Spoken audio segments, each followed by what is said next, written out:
Mix by Nikhil recording studio Mango बंदर। मांगो ही समर से बुला रानी भवेला जवानी गे जवान गलियो चापा कल रानी भरैला पानी गे गलियो चापा कल रानी भरैला पानी गे मांगो ही समर से बुला धानी धोवेले जवानी गे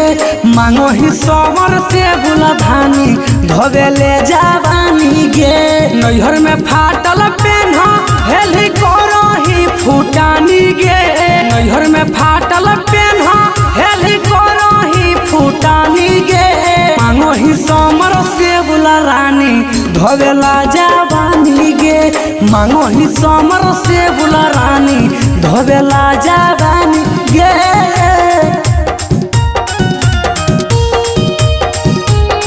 धोवेला जवानी गे जवानी गे म्यूजिक बाय अमित गुप्ता। मांगो ही समर से बुला रानी धोवेला जवानी गे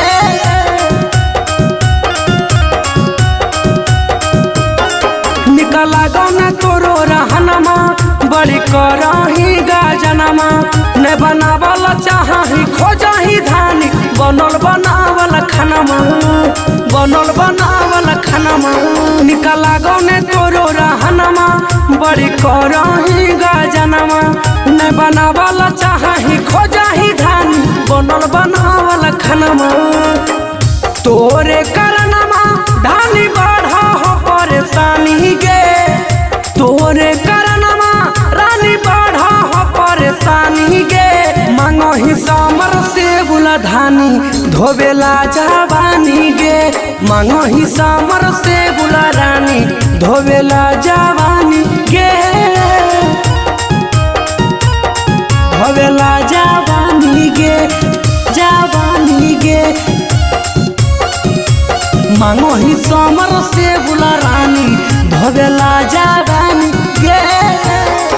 हमें हो गेलियो मजबूर गे देखी सुनी के कहानी अब हमें ने तोरा से पारबो पूरा कर तो तोर अम्बान पूरा कर तो तोर अम्बान हमें हो गेलियो लाचार गे देखी सुनी के कहानी अब हमें ने तोरा से पारबो पूरा कर तो तोर अंबानी कोरी देले गोलू सचिन के तोयता पानी पानी गे कोरी देले धीरज अवधेश के तोयता पानी पानी गे मांगो ही समर से बुला रानी धोवेला जवानी गे मांगो ही समर से बुला रानी धोवेला जवानी गे पानी गे आगे हे गे कहाँ से दियो तेरा समर से बोलू नैन के।